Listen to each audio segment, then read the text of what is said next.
Jeeva today பார்வையாளர்களுக்கு வணக்கம். இன்றைய நேர்காணலில் தேசிய தௌஹீத் கூட்டமைப்பினுடைய ஒருங்கிணைப்பாளர் பிஜே அவர்கள்.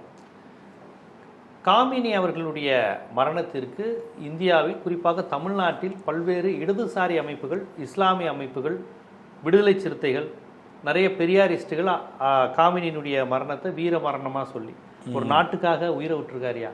88 89 வயசில் அந்த ஆள் பதுங்கு குழியில் சவாசமாக பேரம்பத்திகளோட ஒரு லைஃப் செட்டில் ஆகிருக்கலாம். நின்று 88 89 வயசில் அடிபட்டு சாகணும்னு இதை நான் நாட்டுக்காக சாகிறத பெருமையாக நினைக்கிறேன்னு இருந்திருக்காரு அப்படின்னு இங்கே உள்ள இடதுசாரிகள், பெரியாரிஸ்டுகள், விடுதலை சிறுத்தைகள், முஸ்லீம் அமைப்புகள் பலர் இந்த அரசியலை செஞ்சுருக்காங்க. அமெரிக்கா கொலை செஞ்சுருக்கு, ஒரு நாட்டுக்குள்ளே போய் ஒருத்தரை இது பண்ணியிருக்குன்னு கடுமையான எதிர்வினை ஆற்றியிருக்கிறாங்க. அதற்கு பல வலதுசாரிகள், பாஜகவினர் டேங்கப்பா இந்தியாவில் நம்ம நாட்டில் இராணுவ வீரர் செத்தா இந்த பாய்க, இந்த முஸ்லீமு, இந்த பெரியாரிஸ்ட்டு, இந்த கம்யூனிஸ்ட்டுகள்லாம் ஒன்றுமே அதுக்கெல்லாம் நீங்கள் பதில் போராடல.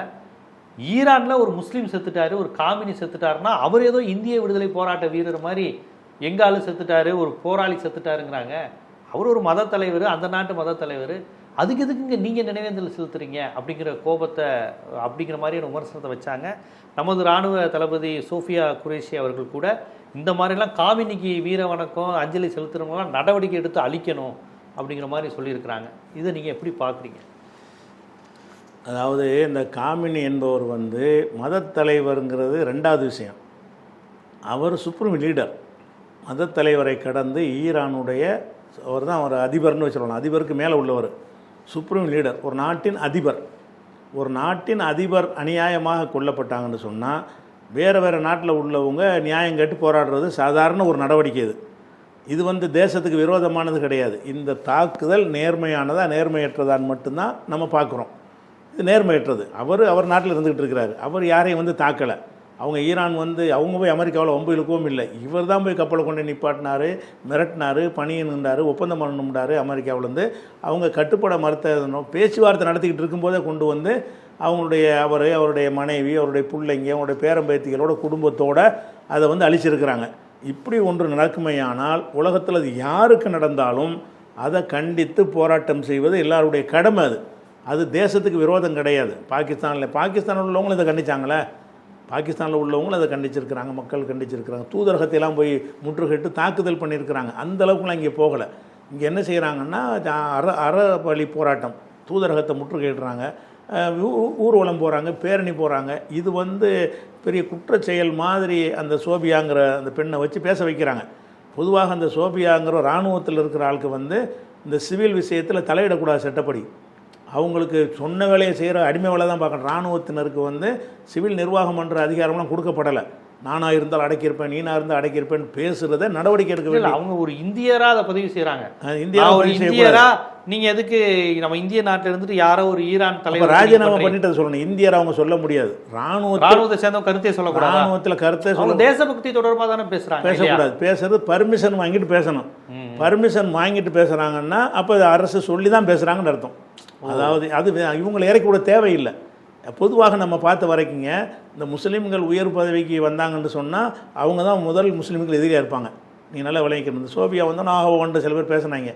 அவங்களும் இஸ்லாத்துக்கு எதிரியாக தான் இருப்பாங்க. ஆளுங்கட்சிக்கு அவங்க அடிவரடியாக இருப்பாங்களே தவிர அதனால் இஸ்லாத்துக்கு நிறைய பேர் நினைக்கிறாங்க முஸ்லீம் கலெக்டர் வந்தால் நமக்கு சப்போர்ட்டு, அவன் தான் முதல் எதிரி, அவங்களுக்கு கழுத்து இருக்கிறவனாக இருப்பான். நம்ம பார்த்த வரைக்கும் 99%ல் சின்ன ஒரு சதவீதத்தில் ஒருத்தர் 2 பேர் நேர்மையாக இருப்பான். அதனால் இந்த பொம்பளை சொல்கிறத கணக்கில் எடுத்துக்கிறக்கூடாது. இது சொல்லவே கூடாது. இன்னும் சொல்ல போனால் இது ஜனநாயக வழியில் போராட்டம் எதுக்கு வேணாலும் நடத்தலாம். உங்கள் தேசத்துக்கு எதிராக இருந்தால் தான் நீங்கள் கேள்வி கேட்கணும். தேசத்துக்கு எதிர்ன்னு சொன்னால் அப்புறம் ஏன் மோடி அஞ்சலி தெரிவித்தார், ஃபோன் பண்ணி எதுக்கு வருத்தம் தெரிவித்தார், ஜெய்சங்கர் எதுக்கு ஃபோன் பண்ணார், ஈரான் தூதரகத்தில் போய் இதுக்கு இரங்கல் புஸ்தகத்தில் இந்தியா கையெழுத்து போட்டுச்சு. அது அவருக்கு இறப்புக்கு வருத்தம் தெரிவிக்கக்கூடாது என்று உங்கள் கொள்கையாக இருந்தால் இந்த அம்மா என்ன செய்யணும்னா முதல்ல மோடியை பிடிச்ச நடவடிக்கை எடுக்கணும். அவர் எதுக்கு அவனை பேசினார், பிரதமர்கிட்ட பேசினார், ஈரானுடைய பிரதமர்கிட்ட பேசி நாங்கள் வருத்தம் தெரிவிக்கிறோம், ரொம்ப கவலைப்படுறோம், எங்களுக்கு கவலை அளிக்கிறது. பாராளுமன்றத்தில் எதுக்கு இந்த மரணம் கவலை அளிக்கிறதுன்னு நீங்கள் அறிக்கை சொன்னீங்க. அப்போ அதுக்கு எல்லாரும் கவலைப்படுற விஷயமாக இருக்கிறது தானே இவங்க எல்லோரும் செஞ்சுருக்கிறாங்க. குற்றத்தை செய்யலையே. பிரதமர் எதை செய்கிறாரோ, அந்த ஜெய்சங்கர் என்ன செய்கிறாரோ அதைத்தானே மக்களும் போராட்டத்தின் மூலமாக செய்கிறாங்க, அவங்க அறிக்கை மூலமாக செய்கிறாங்க, மக்கள் போராட்டம் மூலமாக செய்கிறாங்க. அப்போ இதை காமினிக்காக குரல் கொடுக்கறது தேச விரோதம்ங்கிற டைப்பில் பேசுவார்களே ஆனால் இவர்கள் வந்து மகா ஆபத்தானவர்கள். இவங்களாம் இராணுவத்தில் இருந்து என்ன மாதிரி இவங்க நடப்பாங்கன்னு நல்லா விளங்குறது. ஒரு நேர்மையமற்ற நீ வந்து ஹொர்முஸில் போய் ஆயில் தர்றதுக்கான கெஞ்சி கேட்டுட்டு இருக்கிறீங்க. அந்த நேரத்தில் இப்படி பேசுவார்களே ஆனால், இந்த மாதிரி செய்து அவனுக்கு போகுமே ஆனால், ஒரு இன்னொருக்கு அந்த ஹொர்முஸை தடுத்தானா அந்த பொம்பளை தான் காரணமாக இருக்கும்.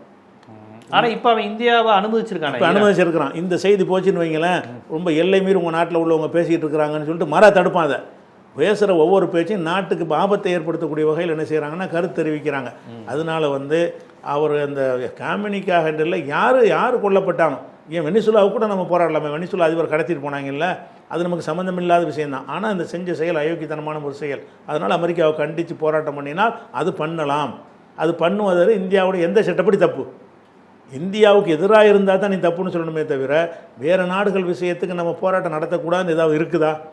எல்லாம் செஞ்சு தான் இருக்கிறோம். அதனால் வந்து அதை ஒரு விஷயத்தை நம்ம பார்த்துக்கணும். மலேசியாவில் இன்ட்ராப்புன்ற ஒரு அமைப்பு மூலமாக அந்த கோயில்கள்லாம் இடிக்கப்படிச்சு போராட்டம் பண்ணாங்கள்ல, அதுக்கு ஆதரவாக இந்தியாவில் உள்ள இந்து முன்னணியெல்லாம் ஏன் போராட்டம் பண்ணாங்க? மலேசியாவில் உள்ள விஷயத்துக்கு உரிமை இருக்குது, உனக்கு கேட்குற உரிமை இருக்குது, நீ பண்ணியிருக்கிறீங்க. அப்படி தான் நாங்கள்லாம் எடுத்துக்கிட்டோம். அதனால் யாருக்கு என்ன பாதிப்பு வருதுன்னு உணர்கிறாங்களோ அவங்க வந்து அது போராடுவாங்க.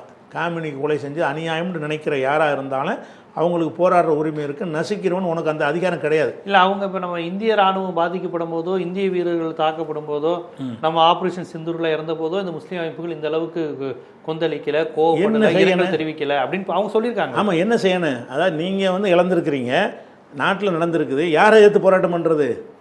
அவங்க இறந்துட்டாங்கங்கிறது வந்து வேற எவனாவது ஒன்று செஞ்சுருந்தா தானே செய்யலாம். இது இந்த நாட்டில் உள்ள நீங்கள் ஒன்றே பழி கொடுத்துருக்குறீங்க. இதுக்கு யாரை கண்டித்து போராட்டம் பண்ண சொல்லுங்க? பாகிஸ்தானை கண்டித்து. பாகிஸ்தானை கண்டிக்கிறதுனா பாகிஸ்தான் இதை செய்யலையே, நீங்கள் தானே செஞ்சுருக்கீங்க. உங்களுடைய இராணுவ வீரர் நீங்கள் தானே பழி கொடுத்துருக்கீங்க விமானத்தை கொண்டு போய் அப்படின்னு சொல்லும் பொழுது, அப்போ அந்த விஷயத்துக்காக வேண்டி அது போராடணும்னு என்ன இருக்குது? இந்தியாவில் நடந்த எல்லாத்துக்கும் போராடணுமா? வேறு ஒரு நாட்டில் உள்ளதுக்கு தான் நம்ம போராட முடியும். இந்தியாவில் உள்ளதை வந்து நம்ம ஏற்றுக்கொள்வோம், அவ்வளோதான். நீ பாகிஸ்தானில் தாக்குறியா, அதுக்காக வேண்டி நம்ம போராட்டமாக பண்ண முடியும்? சரி, இந்தியா நடவடிக்கை எடுக்குதுன்னு சொல்லி அக்செப்ட் பண்ணிக்கிடுவோம், அதுக்கு சப்போர்ட் ஆகிருப்போம். அது எதிர்க்காமல் இருக்கிறாங்கல்ல, அதைத்தான் செய்வாங்க. ஒரு நாட்டில் உள்ள நடவடிக்கைகள் வந்து ஒன்றுக்கும் ஆதரவாகலாம் என் போராட்டம் பண்ண மாட்டாங்க, எதிராக இருந்தால் தான் போராட்டம் பண்ணுவாங்க. அந்த நாடு செய்யக்கூடிய செயல் வந்து உடன்பாடாக இருந்துச்சுன்னு சொன்னால் ஏற்றுக்கிட்டு சும்மா இருப்பாங்க. எதிராக இருந்துச்சுன்னு என்ன செய்வாங்க? என்ன அநியாயம் பண்ணுறேன்னு கேட்பாங்க. அப்போ இந்தியா வந்து பாகிஸ்தானில் உள்ள தாக்குனாங்கன்னு சொன்னால், சரி நீ தாக்குனீங்க, நாங்கள் சப்போர்ட் பண்ணுறோம், ஒத்துழைப்பாக இருக்கிறோம்னு சொல்லி தான் முஸ்லீம்கள் இருந்தாங்க, எல்லா இடதுசாரிகளும் இருந்தார்கள். எல்லா காங்கிரஸே நெஞ்சு மோடி பக்கம் நிற்போன்னு சொன்னார் ராகுல் காந்தி. அந்த நேரத்தில் இந்த சிந்தூர் பிரச்சனை வந்துச்சுல, அப்போ ராகுல் காந்தி உங்களோட திமுக ஆதரவாக ஆர்ப்பாட்டம் நடத்தினாங்க. திமுக அதெல்லாம் நடத்தி தானே செஞ்சுருக்கிறாங்க. எந்த திமுக வந்து இதுக்கு ஆர்ப்பாட்டம் பண்ணுதோ அந்த திமுக அதுக்கு ஆர்ப்பாட்டம் பண்ணி தான். பாஜகவை கடுமையாக எதிர்க்கிற திமுக இந்த விஷயத்தில் இருக்குல்ல, கவர்மெண்ட்டுக்கு சப்போர்ட்டாக இருக்காங்க. அதனால கவர்மெண்ட்டுக்கு எதிராகலாம் யாருமே இந்த நாட்டில் இருக்கவே இல்லை. மோடிக்கு எதிராக இருப்பாங்களே தவிர, பிஜேபி எதிராக இருப்பாங்களே தவிர, நாடுன்னு ஒரு அரசுக்கு ஆதரவாக இருப்பாங்க. அரசுக்கு ஆதரவு, பாஜகவுக்கு எதிராக இருப்பாங்க. ஆமாம், இந்திய நாட்டுக்கு ஆதரவாக தான் எல்லாருமே இருக்கிறாங்க. யாருமே அதுக்கு மாற்றமாக கிடையாது. இவங்க தப்பான ஒரு விஷயம் பண்ணுறாங்க. ஒன்று. ரெண்டாவது என்னன்னு கேட்டால், இவர் வந்து அந்த இந்த விஷயத்தை பொறுத்த வரைக்கும் ரொம்ப இந்த இந்தியா வந்து ஆரம்பத்தில் துரோகம் பண்ணிட்டாங்க. ஏன்னு கேட்டால், அவர் காமினி அளவுக்கு ஒரு நேச நாடு உலகத்தில் இந்தியாவுக்கு கிடையாது. ஈரான் என்றைக்குமே இந்தியாவுக்கு சார்பாக தான், இந்தியாவுக்கு எதிராக ஒரு கண்டன தீர்மானம் வரும்போதெல்லாம் எதிர்த்தவங்க வாக்களித்தாங்க ஐநா சபையில் ஈரான். அதே மாதிரி பெரிய பல மன்மோகன் சிங் நேர்காலத்து மன்மோகன் சிங் காலத்திலேருந்து பெரிய பல்லாயிரம் கோடி ரூபாய்கள் அவங்க அந்த கஷ்டப்படுற நேரத்தில் அவங்க இந்தியாவுக்கு கொடுத்தாங்க. அந்த மாதிரி உதவி செய்யக்கூடிய நாடு. எல்லா விஷயத்தையும் சொல்ல போனால், அந்த கேஸ் பைப் லைன் மூலமாக ஈரான்லேருந்து இவர் பாபர் மசூதி இடித்து முஸ்லீம்கள்லாம் வெறுத்துக்கிட்டு இருக்கிற ஒரு நேரத்தில் அவங்க அக்ரிமெண்ட் போட்டு கேஸ் கொடுக்குறதுக்கு முன் வந்தாங்க. குழாய் அமைத்து, அங்கேருந்து குழாய் அமைத்து மோடியும் போய் ஒப்பந்தமெல்லாம் போட்டு கையெழுத்து போட்ட சம்பவம்லாம் நடந்திருக்கிறது. அவர் எல்லா வகையிலும் அவங்க நெருக்கமாக இருந்த ஒரு நாடு தான். இவர் எப்போ இன்னைக்கு அமெரிக்காவுக்கு அடிமையாக போயிட்டாரோ அதனால தான் அந்த ட்ராக் மாறுதே தவிர, ஆரம்பம் முதல்ல நேரு காலத்தில் இருந்து இப்போ இதுக்கு முந்தின மோடி காலம் வரைக்கும் அவங்க ஈரானுக்கு ஒரு போயிருக்காரு, ஈரான் இவர் பார்த்துருக்கிறாரு, சந்திச்சிருக்கிறாங்க, பல ஒப்பந்தங்கள் போட்டிருக்கிறாங்க. அப்போ எல்லா வகையிலையும் நேசமாக இருந்த ஒரு நாட்டின் அதிபர் தாக்க உள்ளப்பட்டிருக்காருங்கும்போது அது கண்டிக்க தானே வேணும். ஒரு வாரம் வரைக்கும் கண்டிக்காமல் அவங்க ஹொர்முஸ் அடைச்சதுக்கு பிறகு போய் பேசி அதை தால்ஷா பண்ணி என்ன செய்கிறாங்க, கூல் பண்ணுறாங்க. அதனால் அது ஒரு விஷயத்தை விளைவிக்கிறது ஒன்று. ரெண்டாவது வந்து அவர் தலைக்கு விலை வச்சுருக்காங்களே 84 கோடி, அது விலை வச்சதை என்ன காட்டுதுன்னு கேட்டால், அவர் என்னைக்கு பொறுப்பேற்றாரோ அன்னையிலேருந்து அவரை காலி பண்ணிட்டோன்றாங்க. அமெரிக்காவும் சொல்கிறான், இஸ்ரேலும் சொல்கிறான், ஆள் இல்லை, முஜித்தபா காமினியை வந்து காலி பண்ணிட்டோம், அவர் இருந்தால் அவர் வர சொல்லுங்கள். அவர் பொது வழிக்கு வரவே இல்லை இன்றைக்கி வரைக்கும். தலைவராக தேர்ந்தெடுக்கப்பட்டதில் இருந்து பொது வழியில் வந்து ஒரு வீடியோ பேசுனது கிடையாது. அறிக்கை மூலமாக தான் எல்லாம் செஞ்சிட்டு இருக்காரு. அதை வச்சு என்ன செஞ்சிட்டாங்கன்னா அவர் கதை முடிஞ்சிருச்சுன்னு சொல்லி அறிவிச்சிட்டு இருந்தாங்க. அறிவிச்சிருந்த ஆளுக்கு நேற்று என்ன செய்கிறாரு ட்ரம்ப், முந்த நாள் 84 கோடி ரூபா அவரை பற்றி தகவல் தந்தால் 84 கோடி ரூபா தருவேன்னா அவர் அழிக்கலன்னு தானே அர்த்தம். அவர் இருக்கிற இடம் உனக்கே தெரியலைன்றது தான் அர்த்தம். அவர் எங்கே இருக்காருன்னு தெரியலைங்கிற ஒத்துக்கிறாங்க. இருக்கிற இடமே தெரியலைன்றது அந்த அறிவிப்புக்கு அர்த்தம். 84 கோடி ரூபா எதுக்குன்னா எங்கே இருக்கார் என்று எங்களுக்கு தகவலை கொடுத்தீங்கன்னு சொன்னால் 84 கோடி ரூபாய் தருவோம்னு ஒரு அதிபர் அறிவிக்கிறாருன்னு சொன்னால் அதுக்கு கண்டுபிடிக்க முடியல தானே அர்த்தம். இடம் இருக்கிறது தெரியல, எந்த இடத்துல இருக்கான்னு தெரியல, ஆள் இருக்கிறது தெரியலைன்னு இருந்தால் நீ எப்படி வந்து அவரை கொண்டிருப்ப, போய் சொல்கிறாங்கன்னு அர்த்தம். இதன் மூலம் என்ன செய்யறனா அவர் உயிரோடு இருக்காருன்னு விளங்குறது. இவங்களுடைய எந்த உளவுத்துறையை கொண்டும் அவர் எங்கே இருக்கார் என்பதை கூட கண்டுபிடிக்க முடியலை அப்படிங்கிறதையும் காட்டுது. அதுபோக அந்த ஈரானியர்கள் வந்து இந்த இதுக்கெல்லாம் பயப்படுற மாதிரி தெரியல. ஏன்னு கேட்டால் முந்தா நாள் வந்து போன வெள்ளிக்கிழமை வந்து ரம்ஜான் மாதத்தினுடைய ரமலான் மாதத்துடைய கடைசி வெள்ளிக்கிழமை இருக்குல்ல, அந்த வெள்ளிக்கிழமை வந்து குதுசுடைய நாள்னு அவங்க கொண்டாடுவாங்க. அந்த ஈரான்லேயும் எல்லா இந்த ஷியாக்கள் இருக்கிற ஆதரவு பெற்ற பகுதிகளெலாம் கொண்டாடுவாங்க. குதுசுன்னு சொன்னால் அந்த பைத்துல் முகத்தஸ் ஜெருசலம் இருக்குல்ல, அதுக்கு பேர் இன்னொரு பேர் குதுசுங்கிறது. இந்த ஹமாஸுடைய பகுதியில் இருக்கக்கூடிய இந்த பைத்துல் முகத்தஸ் ஆலயத்தை யூதர்கள்ட்ட மீட்பதற்காக வேண்டி அதுக்கு சபதம் எடுக்கக்கூடிய நாள் தான் அந்த குதுசுடைய நாளுங்கிறது. அதை வந்து கொண்டாடுறாங்க. இங்கே ஈரானில் வந்து பெரிய ஊர்வலம் போகிறாங்க. அது கிறிஸ்தவர்களை கொண்டாடணும், அது கிறிஸ்தவர்களுக்கும் கொண்டாட்ட நாள் தானே இல்லையா? இல்லை, கிறிஸ்தவர்கள் இல்லை, இவங்களா அந்த நாள்னு உண்டாக்குறாங்க. அதாவது இப்போ வந்து கைப்பற்றிக்கிட்டு யூதன் கையில் வச்சுக்கிட்டு இருக்கிறதுனால அவன்கிட்ட அதை மீட்கணுங்கிறதுக்காக வேண்டி ஒரு சபதம் எடுக்கிறாங்க. அந்த சபதத்தை வச்சு வருஷம் ரமலான் மாதத்தில் ஒரு பேரணி நடத்துவாங்க. அந்த உணர்வு மங்கிடக்கூடாதுங்கிறதுக்காக வேண்டி அது நடந்திருக்கிற இந்த வெள்ளிக்கிழமை ஈரான் நடக்கிறது. லட்சக்கணக்கான மக்கள் ஊர்வலமாக வர்றாங்க. அதில் ஈரானுடைய அதிபர் முன்னாடி வர்றாரு. ஈரானுடைய அந்த மஹமூத் பெசக்கியான் இருக்கார்ல, அவர் வர்றாரு. அப்பாஸ் அராக்சி வெளியுறவுத்துறை மந்திரி வர்றாரு. அப்போ வந்து முக்கியமான தலைவர்கள்லாம் முன்னாடி நடந்து வர்றாங்க. லட்சக்கணக்கான மக்கள் வர்றாங்க. வந்தால் இது என்ன காட்டுதுன்னா கொஞ்சம் கூட பயம் இல்லாமல் ஒரு குண்டை போட்டு அப்படியே அழைச்சி போயிடலாம். இவன் எங்கே இருக்காங்கன்னு தெரியலைங்கிறா.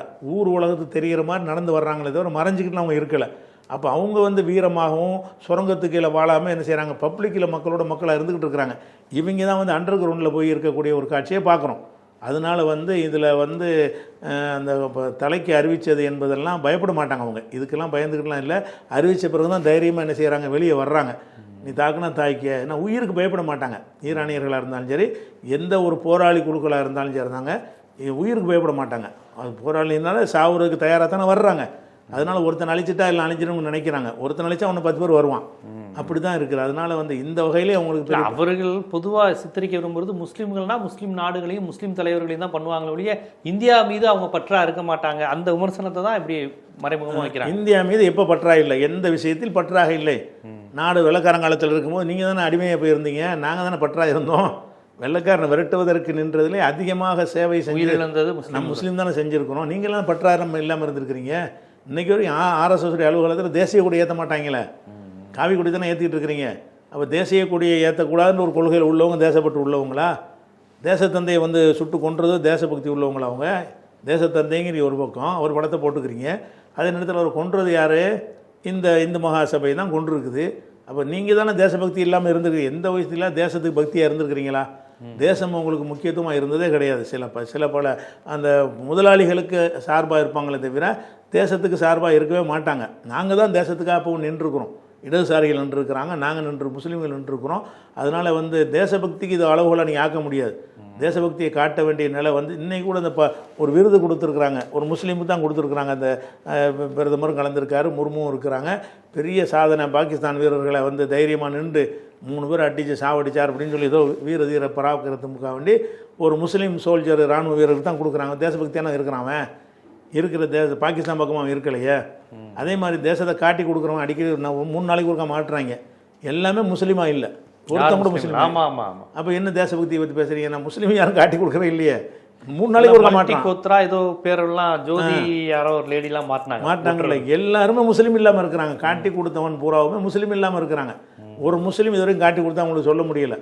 அப்போ எப்படி எங்களை தேச துரோகம் இப்படி சொல்ல முடியும்? சும்மா சித்தரிக்கிறாங்க. இதை வச்சு பெரும்பான்மை மக்கள்கிட்ட ஒரு வெறுப்பை உண்டாக்கி அது ஓட்டு அரசியல் செஞ்சு அதன் மூலம் திருப்பி ஆட்சிக்கு வரலாங்கிறதுக்கு செய்யக்கூடிய ஒரு நாடகம் தான் இது. ஆனால் அது வெளுத்துக்கிட்டு வருது, இனிமேல் எடுபடாது. கண்டிப்பாக இந்த காமினி அரசியல், இந்தியா ஈரான் நட்பு, இதை வைத்து சங் பரிவார்கள் விதைக்கின்ற வன்மம் அது உண்மைக்கு மாறானதா, அதில் என்ன உண்மை இருக்கிறது, இது எப்படி புரிந்து கொள்ள வேண்டும்ங்கிறத எல்லா மதத்தை சேர்ந்த மக்களும் புரிந்து கொள்ளும்படி ரொம்ப விரிவாக எடுத்து வச்சுங்க. நன்றி.